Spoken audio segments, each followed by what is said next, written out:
I'm joined now by Remi Piet from Miami. He's the Senior Director of America's Market Intelligence. That's a consulting company that helps businesses in Latin America. Talk to us about the rise and fall of Pedro Pablo Kuczynski, a former Wall Street banker. Hasn't been in office for a very long time. I mean, he hasn't been in office for a long time. He was elected in 2016, but it's been a steady fall for Kuczynski.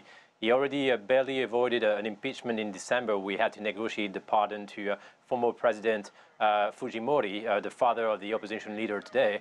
But this was a long time coming, and the problem in Peru is the fact that there's a constant political instability. When Kuczynski was elected in 2016, he actually did not have a majority in parliament, and even if he's being replaced by his vice president, this is still going to be an issue down the road. And so what's next for Peru?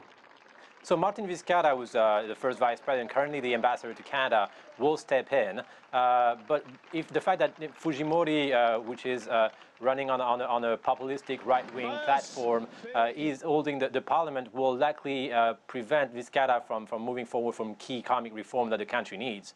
It's also happening at a time which is important for Peru, because Peru was about to host the Summit of the Americas in 2 weeks, where a key decision will be taken for South America as a whole. Is that a big black eye as they prepare for that big event? I mean, even Donald Trump's talking about going.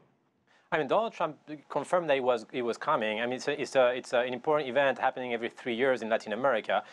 There's key issues to be talked about, such as, for example, the rise of tariffs from the Trump administration on the steel that will severely impact Brazil and other countries in Latin America. There's also key decisions to be taken in terms of infrastructure, in terms of economic reform in different countries. Now, the event will continue taking place. It's going to be a key challenge for Martin Vizcarra to be able to host it in such a short amount of time. And more importantly, it's after the summit, trying to be able to develop a political platform and key reforms without having a strong majority in parliament and facing a populistic opposition with Fujimori during 3 years.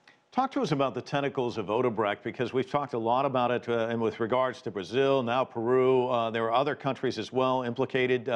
Talk to us about this corruption case and just how widespread it is. I mean, it's widespread all across Latin America, and ironically, Peru was maybe, and Kuczynski more than anything, was maybe not the most corrupt of presidential leaders in Latin America. We've seen cases in Colombia, Brazil, obviously. In the case of Peru, we already have 2 former presidents, Humala and Toledo, that have been convicted for corruption through the Odebrecht scandal. In the case of Kuczynski, basically his situation was that he had worked as a consultant for Odebrecht. He's being now potentially impeached, or had to resign on the fact that he might have tried to convince through bribes some congressman to prevent his impeachment in December.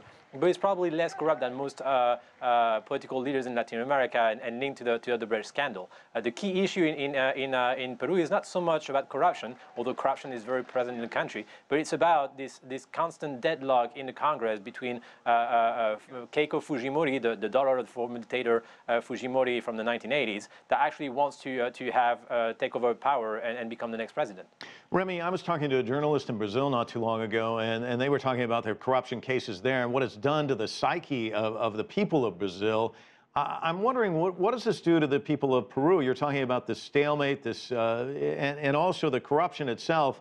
How are people in Peru taking all of this? Well, there's an overall feeling that the whole political class is corrupt and should not be trusted, and that's actually on this situation that then populistic leaders actually flourish. The key issue here is looking at down the road at the economic development of the country also. There's strong potential in Peru for interesting development, interesting investment in infrastructure, mining, energy, but also retail. But it's very important for companies that want to invest to understand the political reality, both at the federal and local level, and know with whom they're working, because corruption is a fact, and it's important to know with whom you're working and be able to develop the right strategy there. And so the people you're talking to, how are they looking at it? Well, they're looking at Odebrecht as potentially also a case where it's going to be possible to clean up the political class in Latin America. That's something that was deeply needed in Brazil, deeply needed in Mexico, in other countries, and potentially the long-term future for Latin America might be bright. But we have to go through those couple of years where convictions are going to be happening, and it's very important to make right due diligence for different political or economic actors when they want to be part of the future of each country. Turning the page on this chapter, Remi Piet joining us from Miami. Thanks so much.